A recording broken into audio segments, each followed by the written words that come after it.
Welcome back to the JCPod, partner with Stare Down Sports. Stare Down greatness. I think we should just hop right into it, eh? Today we're going to go over NFL Week 14, College Football Conference Championship Week, and look at the playoff picture for both of those leagues. But we'll talk about it. We'll get over it right away so we can just move on to the rest of the games. Colts get absolutely destroyed by the Jaguars. It was bad. I'm going to talk about this before I even talk about the Thursday night game because this was a depressing game for the Colts fans. Colts lose 36-19. Daniel Jones tears his Achilles. He is out for the season. And yeah, obviously that's one of those things where you think about it now. It's like, maybe playing on a fractured fibula wasn't the best because now I hurt the other leg. So yeah, very tough week for the Colts because that was a massive game. The curse of Jacksonville still continues. They haven't won there since 2014. And it looks like at this point they may never win there again. There's just something cursed about going to Jacksonville for the Colts. And very sloppy, very wet game. And then, yeah, you had Daniel Jones throw an interception right away. Jags went up 7. Colts answered back. And then, then it happened. And it was kind of like, damn. But shout out to the Jags. They were able to win this game. It just sucks because you can't fully evaluate them because they basically just jumped on them after the Daniel Jones injury. So, yeah, that really stunk. But shout out to Jacksonville. They're now first in the AFC South. But we'll talk about it in a minute with the Houston Texans. That team's pretty damn good. And they're coming. They're coming for, if I had to guess, based on schedules, I think the Texans might actually be able to steal the... Can't remember fully, but I think Texans might be able to steal it. Cowboys, Lions. Lions pull out the win 44-30. Defensively, they just came to play. This team was awake. Like I said, defensively, they were just awake. They played well. They shut down Dallas for pretty much the whole game until kind of the fourth quarter. CeeDee Lamb went out with a kind of nasty concussion. He potentially might be able to clear protocol this week. There's some positive news as of Monday, but like I said, it's only Tuesday, so we'll have to see as the week goes on. Biggest thing coming out of this game was George Pickens. Just lack of effort is the best way to put it.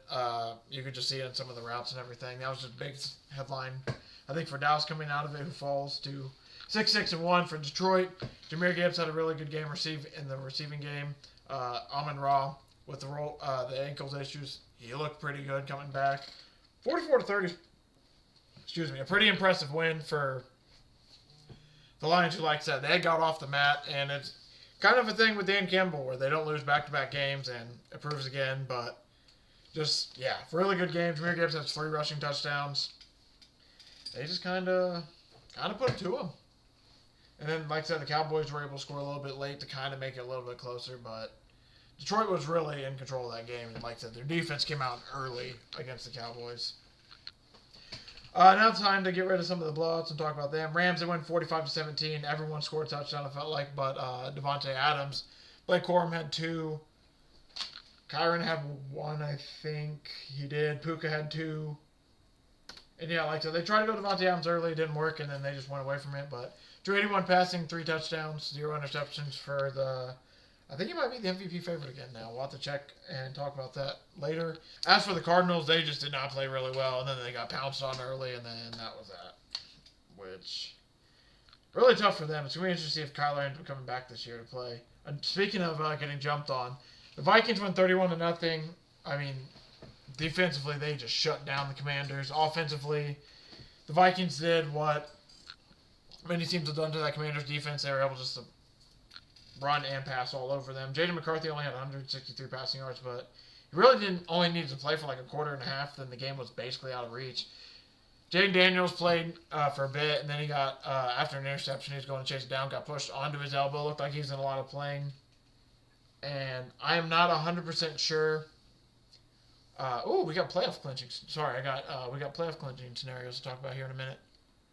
But as for, like I said, the Commanders, after the injury, they kind of pulled in. Mariota came in, but like I said, it was just too little too late. The game was basically over. 31-0. That was a really good showing for the Vikings. Jaden McCarthy, he did have 3 passing touchdowns. He did have a good QB rating, but we're going to have to see. You just need to keep developing, and you can't just have the jury out on him just yet. But, yeah, it helps. 31-0. That's pretty good showing. The Seahawks won 37-9. I will say, very early on, it was going into halftime. It was 6-6. Offense was not playing too well at all. Sam Darnold looked kind of meh to begin with, but then to come out in the second half, Rashid Shaheed had a return touchdown. Rashid Shaheed had the return touchdown, and then, Sam Darnold started to open up with JSN. JSN was kind of a little bit quiet, too, to start, and then after half, they just absolutely pounced all over the Falcons. Kirk Cousins did hit that interception prop for us, so that was sweet. It looked like at first he might not do it, and then, after the second half started, everything just started falling apart for the Falcons. They had to throw a little bit more, and, that was that. Bijan had a fumble, which... that was also, I think, I can't remember when the game it was, actually. I think it was close to when the game was still kind of close, and that also helped to get a bit out of reach. But other than that, he had a pretty decent day. And then, JSN, after having a tough game last week, bounces back and has a good game this week. Dolphins, they won 34-10 against the Jets. They were able just to run all over them. They're starting to play a different style of football a bit, too, where they aren't using Tua as much, which, it's leading to success for them, so... Tua's still there, obviously doing stuff, but they aren't relying as much on the passing game. They're starting to run the ball a lot better. Jalen Wright had 100 yards rushing. Devon Achane had a great day before he left the game. He left the game with a rib injury. He said he could have came back in, but they held him out for precautionary reasons. Tyrod Taylor left the game early, so Brady Cook came in, and then that was also just, once Brady Cook went into the game that late, that was just kind of, that game is over. Broncos, they win 24-17 against the Raiders. Raiders kick a very late field goal, which is a lot of a topic of conversation as of late in the betting world. This was just kind of an ugly game. I just don't know what to think of Bo Nix fully. He had 31 for 38, 212 passing yards, no touchdowns, no interceptions. Geno did not throw an interception in this game, which is like the first one in a while, feels like, for him, which I'm sure he's relieved about because he's had some unlucky interceptions this year. Ashton Jeanty only had 30 yards rushing. The Raiders just stink, so they got shut down by the Broncos. But like I said, I just don't know how to evaluate Bo Nix because he's just weird. It's just weird. Like, he has these weird games where some games stats look really good, but then there's other games like that game where it's just like he had no passing touchdowns. Their offense was moving okay, but it wasn't moving the best. There's other games where he's horrible to start, then comes on late to win it. Some games where he starts off amazing, then cools off. It's just really, really weird about Nix, I will say. Titans-Browns, I'm not going to talk about this game too much. It's a battle for first place. Or first overall draft pick, excuse me. Shedeur Sanders, I will say give him some props. He had a career day for so far in his young career. 23 for 42, 364 passing yards, and 3 touchdowns, 1 interception. Tony Pollard had 161 rushing yards. Shout out to the Titans. They put up a fight and just absolutely put it to this Cleveland Browns defense. I was shocked. I can't believe the Cleveland Browns just no-showed basically defensively. And then Shedeur Sanders leading him down the field. Harold Finn, he's insane. 8 receptions for 114 yards. And, the second he caught another. I think when he caught his touchdown, that was to tie the game if they get the 2-point. They run the 2-point, they pull Shedeur off the field, and they run... Basically, I think it's supposed to be like a Philly special type. No, it's like a Wildcat play, where he's supposed to pitch it, I think, and then they were going to run like a trick pass. I don't know fully what the play is supposed to be, but it was ran horribly. It did not work, and then them not converting that 2-point lost the game. I'm with a lot of other people like he's having his bet. Shedeur's absolutely dealing. Why is he not on the field? But I don't know. I'm not an NFL coach, so I'm not going to judge the call too much. It was just really, really weird, but... Shout out to the Titans. They get their second win of the season, and I think the Giants are now officially in first overall pick territory. So shout out to them. They might be able to bolster their team a little bit more. And then now the Browns are also in the picture for that as well. And hey, they maybe have found their quarterback. Now we'll just start kind of going through some games. The rest of these games were kind of decent to actually pretty fun. By kind of decent, I mean Texans-Chiefs. Texans just absolutely smothered the Chiefs. Mahomes had his worst day of his career, 14 of 33 for 160 and 3 interceptions. No passing touchdowns. Woody Marks had a decent day rushing the ball. Wasn't too amazing. But Nico Collins, 4 receptions for 121 yards. He went absolutely off on the Chiefs. Yeah, offensively, this wasn't really the best of games to watch. I think where the game really flipped was in the second half. The Chiefs were able to get that big bomb play. They had all the momentum where they really screwed themselves. And I genuinely don't get why Andy Reid went for this. He should have responded to it, in my opinion, with how the game was going. The Houston offense looked dead. They were just 3 and out, 3 and out, 3 and out. They looked like they weren't going to be able to move the ball at all. The defense was absolutely humming. And the Chiefs decided to go for it on like a 4th and 2 or 4th and 4, I forget which. They don't convert it, but hey, here's the thing. They went for it on their 25, 30-yard line, somewhere like that. And it gave the Texans an immediate touchdown right afterwards. It basically won the Texans the game because they had all the momentum after that. And you just look at a decision like that, like, I just don't get it. That makes no sense why they did it. And then they had to go for it later in the game where they probably should have punted it and they would have been fine, and they didn't, which led to the late field goal that for sure sealed the game. Just a lot of weird stuff coming out of the Chiefs who are not playing the best as of late. By far, just one of their worst games offensively. Defensively, they really did show out, so it really sucks to lose that game. But shout out to the Houston Texans who they started off really, really slow to start the season, and hey, they're finding ways to win.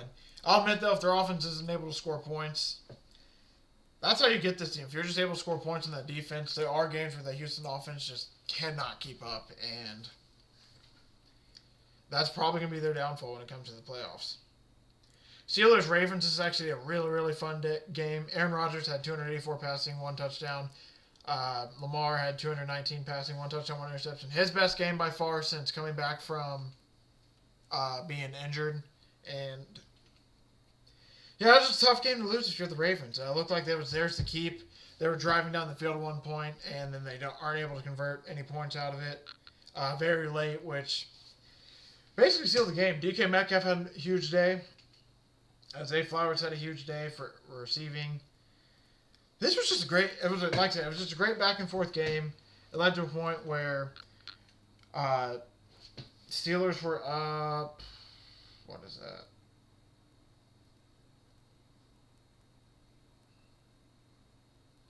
Steelers were up 27-16. Ravens only were able to get 2 field goals late, and then they just weren't able to win. Which is devastating for them because with the Steelers winning that, they kind of, I think, control their destiny at this point to win the AFC North if they can just kind of win a couple more games. But yeah, that AFC North is going to be the 4th seed, and that's going to be... That 4-5 game is going to be really, really interesting because assuming it could be Jacksonville, it could be the Chargers, or it could be the Bills, which we've seen that Bills-Steelers one a lot, so hopefully it's not that one. We went over those games. Bucks Saints. Saints actually win 24-20. Bucks. This is another horrible offensive showing for them. Emeka Egbuka dropped a wide open touchdown. It was pouring down rain, so I'll give him that a bit. Tyler Shuck had 2 rushing touchdowns. Not his best day passing, but he did really decent on the ground. Devin Neal had 19 carries for 70 yards and a touchdown. It was just really good. I'll admit, this was one of those games where the Saints just outplayed the Bucks, and like I said, offensively, Baker Mayfield has to be hurt. He is just playing not very good football right now, which, if we remember back in Cleveland when he's dealing with injury, his play kind of dipped when he was injured, and he's just not been right. And it goes to show they lost to the Saints, and all of a sudden now, I think they're still first in their division so far, but all of a sudden it looks like watch out for them Panthers, man. Saints winning that game was huge for the Panthers because all of a sudden now the Panthers are back in it if they're able to beat the Bucks a second time. I think those two are playing in 2. Yeah, they're playing in 2 weeks. Oh, they haven't even played yet. They play week 16 and 18. So those are going to be 2 massive games upcoming for both of those teams. So yeah, that's a tough game for the Bucks to lose. I would say the 2 best games of the day were Bengals Bills and Bears, Packers. We'll go over the Bengals Bills first. This was a game in the snow. Buffalo Bills were down 10 points at one point, and where the game really flipped was a pick 6 that. Oh no, sorry. Was this? It was before the pick 6. Sorry. They scored Joe Burrow was able to have a passing touchdown to Mike Gesicki, and this was in the 4th quarter at this point. Because, like I said, the Bengals had the lead they were up 10 at one point with this play, and after scoring that touchdown, it looked like they might have taken control and were gonna run away with it at that point. But we got to remember the Bengals defense, very ass. And because of that, there was just a massive highlight that's like one of those. You really don't see this in the NFL very often. Josh Allen has a 40-yard rushing touchdown where if you watch it, like, No one's really around him. He's running all by himself, dashing through the snow. If he wins the MVP again this year, that's going to be one of the plays they go back to. And regardless, that's going to be a highlight that we see for a very long time. I mean, that started the comeback. Then a bit late, that was with 7:33 left in the fourth. Then a bit later, Joe Burrow got intercepted by Benford. It was one of those where he's trying to throw the ball over him. He wasn't able to. The guy picked it off and then ran it in for a touchdown. Then right after that, 303, Josh Allen gets a passing touchdown to the Haws, and that kind of seals the game for him. Joe Burrow was able to get a passing touchdown back right away, though, to make it a 5-point game. But after it was a 5-point game, the Bengals weren't able to do anything late. Bills were able to close it out. They went 39-34. Massive win for them as they improved to 9-4, and now it's going to be a massive game upcoming against the Patriots this upcoming week. As for the Bengals, that was kind of a loss that did for sure kind of kill their season. I mean, let's be honest, we didn't think they were going to really make the run, but that was like a loss that was like, if they were able to pull it out, they could have maybe had a little bit of hope because of the division, but I don't think they're technically out of it just yet, but they're all but out of it. And yeah, there's going to be, I think, some changes defensively. I feel bad for Al Goldman. He got handed a horrible thing. I mean, there's just no guy. They have no guys on defense, and as a DC, it doesn't look too good for you when it's your first NFL job after college, and then you get handed that. I mean, poor guy, man. Bears-Packers. Packers pull it out 28-21. This was one of the games, we've needed this game a while out of the Bears and Packers, because a lot of these games have not meant too much because Aaron Rodgers just owned the Bears for so long, and Bears were also just kind of poopy. Now, these games kind of matter. And it was a really, really fun one. Christian Watson only had 4 receptions, but he was able to have 89 yards, 2 touchdowns. Josh Jacobs had 20 rushes for 86 yards. He had a touchdown as well.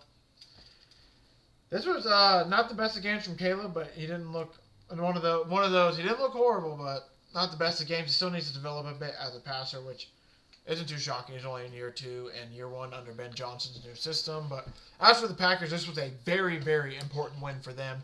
They needed this win desperately to take advantage of the AFC North, because now they are in first place. Bears fall back to second place.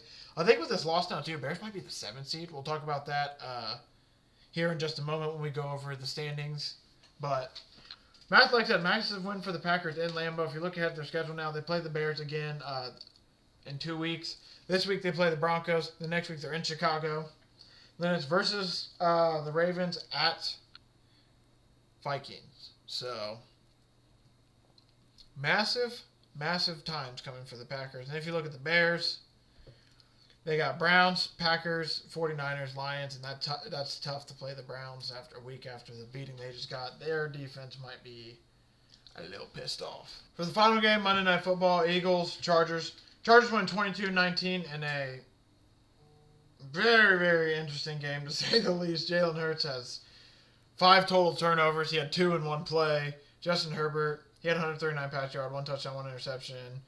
Saquon Barkley had 122 rushing yards, had 1 touchdown on a massive breakaway that was like, we haven't seen that in a while. So I was like, okay, hey, Eagles might be back. And then Omarion Hampton, he looked good in his return. Kamani Vidal looked good as well. It's going to be curious to see what they do with them, if it's going to be a by committee thing or if it's going to be mainly Omarion Hampton with Vidal getting a couple carries here and there. A.J. Brown had 6 for 100 yards. Like I said, passing-wise, the Chargers just didn't pass the ball too much. But they were able to... I'm not going to lie to you. I haven't fully watched this game back. I got to the 3rd quarter. I need to finish watching the 4th quarter and overtime. I had a long weekend and a lot of late nights at the college championships and everything. I had to wake up early, so while I was watching this game, I won't lie to you, it was unintentional. I fell asleep a good amount. So I'm rewatching it, still trying to finish some stuff. So don't have a full breakdown of the full game, but basically from what I've seen, because I'll admit I missed most of OT and I saw a good portion of 4th quarter, but yeah, from what I've just seen, there's something going on with the Eagles. We've talked about it multiple times, so I just can't put my finger on what it is. They looked a little bit better this game, offensively. Take away Jalen Hurts' turnovers. The stuff they were running and what they were trying to do looked good, but they turned the ball over way too much to win this game. And what's crazy, they turned it over 5 times, still almost won this game. So it's they're almost there, but something is just really, really weird with them, and I can't put my finger totally on it. But shout out to the Chargers. That was a massive win for them. They needed that win desperately to keep in the playoff race because the Texans are right behind them and the Buffalo Bills are right behind them. But yeah, to go over the standings real quick for the wild card, looking at that. Broncos are your 1 seed, Patriots are your 2 seed, Jags are 3 seed, Steelers are 4 seed, Chargers are your 5 seed, Bills are your 6 seed, Texans are your 7 seed. Colts are 8-5, first one's out. And then you got Ravens and Chiefs who are 6-7, along with the Dolphins at 6-7. So they're close to being eliminated.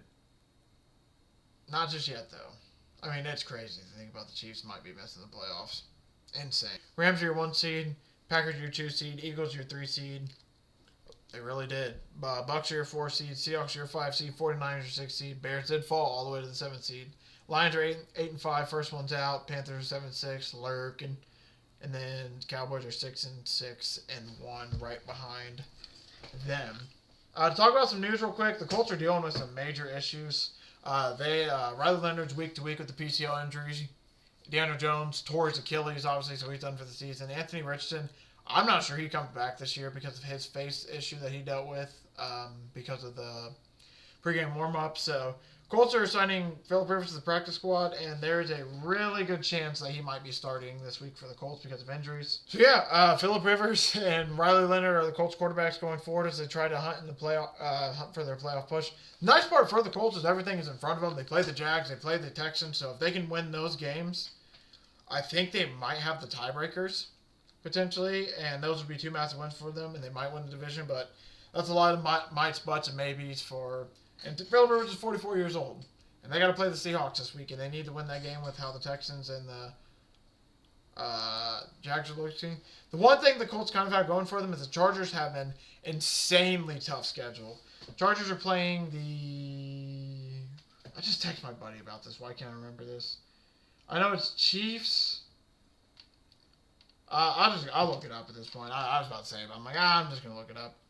They're playing the Cowboys. So they're at Chiefs, at Cowboys, versus Texans, at Broncos.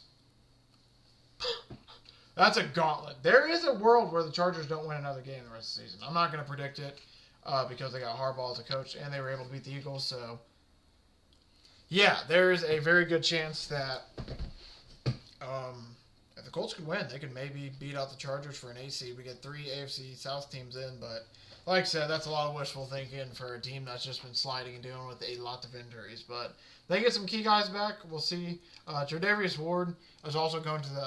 I don't know what's going to go on with him. He's had his 3rd concussion this season, so he's getting. He might be done for the season at this point. So we're gonna have to wait just to hear more about that. Let's see. Is there anything else really that's like massive?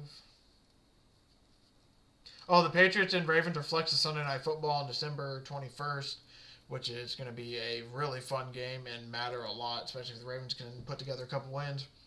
Zach Ertz is done for the season due to a torn ACL, which is really devastating, honestly, for him. That was a nasty injury. Thank God his leg wasn't in the ground, or that could have been really, really bad, but he got blasted. I don't recommend watching. He got blasted, and yeah, it was not good.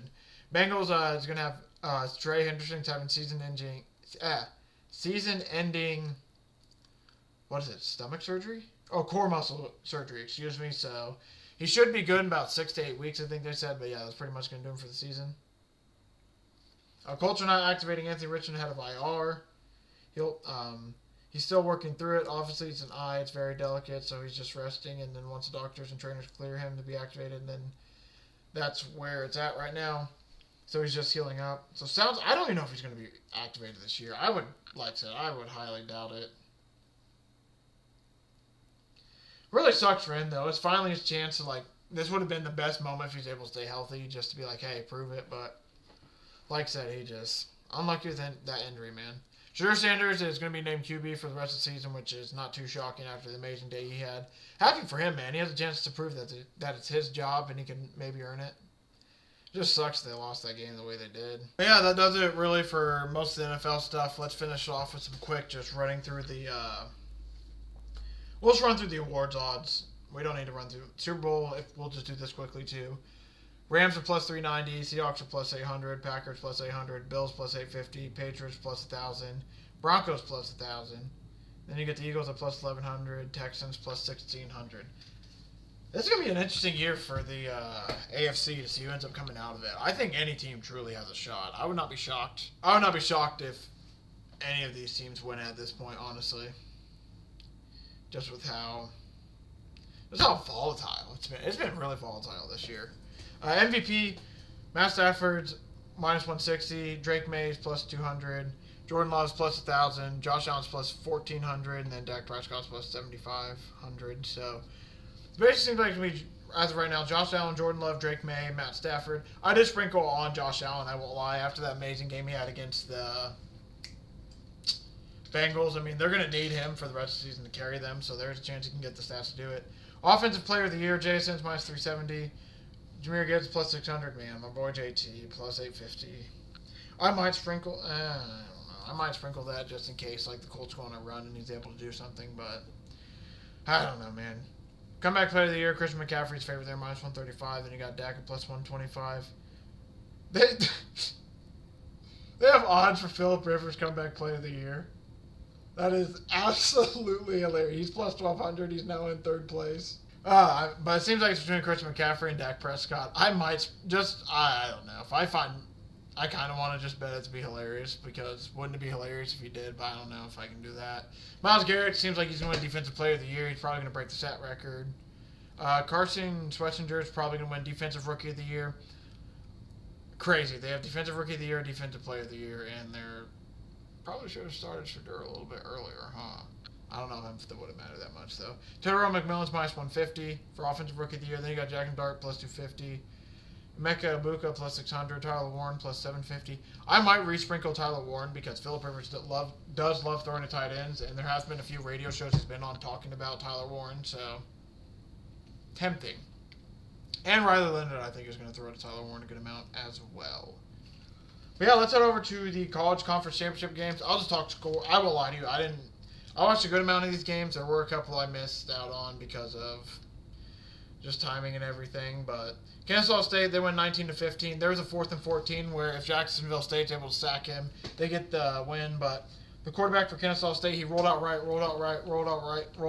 did it all game, and then finally 4th and 14, game on the line, rolled out left. The guy for Jacksonville State didn't take a good angle. They were able to get right past them, and then that was the ball game. Kennesaw State is your Conference USA champions. James Madison handles business against Troy. It was close for a good majority of the game, and then 2 fourth quarter scores were able to help James Madison pull away to make it look a little bit prettier. They win 31-14. They're the Sun Belt champs. Boise State was Mountain West champs. The score is a lot prettier than it looked. Boise State seemingly handled them for majority of the game. From what I heard, I really didn't watch the game, but from a lot of people I listened to and respect, Boise State was pretty much in control for a majority of that game. Then UNLV finally late was able to do some stuff. Tulane, speaking of a team who was in control, they were able to handle North Texas. Defensively, Tulane just shut them down for a majority of the game. Were just able to control that game completely. So it was ugly, man. I felt bad for North Texas and me for betting on them, honestly. Miami of Ohio, they get shut down by Western Michigan. Western Michigan's your MAC champion. American Athletic Conference. The American Athletic Conference champion was Tulane, so shout out to them. Big 12, Texas Tech, they went 34-7 BYU. It was a game for a bit, for like a little bit, and then it was just Texas Tech was able to beat them down. There were some interceptions from Bear Bachmeier that were some freshman throw. I mean, one was a freshman throw, and the other one was an amazing play by the linebacker. Georgia is able to handle Alabama. They won 28-7 to win the SEC championship. I mean, Alabama just did not look good offensively, and we'll talk about it here in a minute. Did not matter at all. Duke, they pulled out in overtime to beat Virginia 27-20. They got an interception on the first play of overtime to win this game, and they are your ACC champions. And as for the Big Ten, for the first time since World War II, outright by themselves, Indiana is your Big Ten champion. They win 13-10. Mendoza took a massive shot to start out the game. He was off for one play. He runs back in. The crowd goes ape shit. And the rest is history. This was a really good defensive battle for a majority of the game. Offensively, IU was able to make some big plays when they needed to make it. And I think what got Ohio State the most, they had a 4th and 1 after driving the ball down the field. This was their second really good drive. It looked like they were starting to take control. Ryan Day goes for a 4th and 1 field goal attempt, which I think that was one of those calls where it's like, you kind of totaled up a bit. I wish you would have been aggressive and went for it. They miss it, and because of that, Indiana's still up 13-10, and then that's when they just were, hey, if we get a couple first downs, we win the game. 3rd and 6, massive throw. I'm sure most of you, if you watch this game, if you're following me, you probably, let's be real. If you're watching and you're following me, you've probably seen this game. So if you saw the 3rd and 6 throw by Mendoza, what a throw. That might have been a Heisman winner for him. Right now it's between him, Pavia, Jeremiah Love, and was it Julian Sayin? Let me look this up real quick. I think it was either Julian Sayin or Gunnar Stockton. I can't remember which one it was. Yeah, it was Julian Sayin. So Jeremiah Love, Fernando Mendoza, Diego Pavia, and Julian Sayin are your Heisman. It sounds like it's going to be probably between Pavia and Mendoza, if I had to guess, and it's probably going to Mendoza. Oh, man. It is time. Notre Dame got screwed. It really sucked. I'll admit as a fan, I'm pretty upset about it. I'm not going to complain about it at this point, though. It's past this point. Like, it sucks. It's whatever, but it's past. Let's enjoy the playoffs for what it is. I'll admit, still not a fan of how they did it. Like these last 2 years, they need to fix some things still. There's a referendum or whatever for, I don't think that's the right word, referendum. I don't think that's the right word to use potentially, but there's going to be a new rule next year where if Notre Dame's top 12 or if it's 16, there's potentially they might expand to 16. If it's a top 16, if Notre Dame is top 16, if it's a 16-team bracket, if Notre Dame's top 16, they get in. If they're top 12 in this bracket currently, they get in next year. That's going to be just new rules since they don't have the conference championship game. So basically what would have happened this year, Miami would have got bumped, they would have been in, or Alabama gets bumped, Miami and Notre Dame are both in. But because that didn't happen, James Madison is going to play Oregon, Alabama's going to play Oklahoma, Ole Miss is going to play Tulane. Miami's going to play Texas A&M. And then Texas Tech's your 4 seed. IU's your 1 seed. Georgia's your 3 seed. Ohio State's your 2 seed. Ohio State's waiting for the winner of Miami, ATM. Ole Miss and Tulane. The winner's going to play Georgia. Alabama, Oklahoma. Winner's going to play Indiana, which is going to be insane to think about. That's going to be a really fun game. And then James Madison, Oregon. Most likely going to be Oregon and Texas Tech, but we'll see. So if I had to guess, if I had to predict how this first round would go, Oregon, Texas Tech's probably going to be a matchup. I think, it just depends offensively. If Alabama can figure it out enough, they should be able to get past Oklahoma, but that defense is pretty good. I don't know. If Alabama had the offense they did against Georgia, Oklahoma might be able to steal that, and then it would be one of those two against IU. I really don't know for sure there. I like A&M, I think, over Miami. That's going to be an interesting one, though. And then I like Ole Miss over Tulane, so it would be Georgia, Ole Miss, Texas A&M, Ohio State. But we'll have to see. This should be an interesting one, man. It's going to be fun. All that happens starting December 19th. This week in college football, I think we have a bowl game on Friday. Then we have Army-Navy on Saturday, and then I think we have another. Then we have the Heisman, and then I think we have another game as well. Let me double check. Yeah, I guess there might be only one game. Boise State, Washington State. Boise State, Washington. That's at 8 p.m., so that's going to be after the Heisman ceremony. Army-Navy is on Friday, and then starting next week, we have all the bowls in the college football playoffs. Thank you all for watching. Thanks for the support. I really do appreciate it. We'll be back in this feed tomorrow for basically just pick them the NFL bets and everything, and then we'll talk a little Army-Navy as well. But past that, man, because I won't lie to you, I don't think I have a bet for Boise State, Washington. If I had to pick, probably would pick Boise State, and maybe take the points, but I don't know who's playing for Washington, so I don't know what their levels of interest in that bowl is going to be, so we'll just have to see. Like I said, though, tomorrow's going to be Pick'em, and basically just Pick'em NFL, and then just the Army-Navy game as we get ever so closer to the NFL playoffs now. It's just crazy to think that, basically next time I see you guys, a week from now, I'll be talking bowl games leading up to Thursdays. It'll be kind of sporadic. We're almost there too with the NFL now. College is officially like their schedule's all messed up now, so you'll be getting bets for the next couple of weeks. You'll be getting bets on every show basically. And as for the NFL, we're getting close to that time where it should be a fun final month of the season. Some people's fantasy playoffs start this week. Some start next week. I'm in one of my buddy's league, I believe. Regardless, my main league, I win and I'm in, and then I also have some losing scenarios where if like one or two people lose, I think it's just one, I'm automatically in. Well, we'll see. We got, like I said, month left of the season. Should be a lot of fun. College football playoffs almost upon us. This week we got NFL Week 15.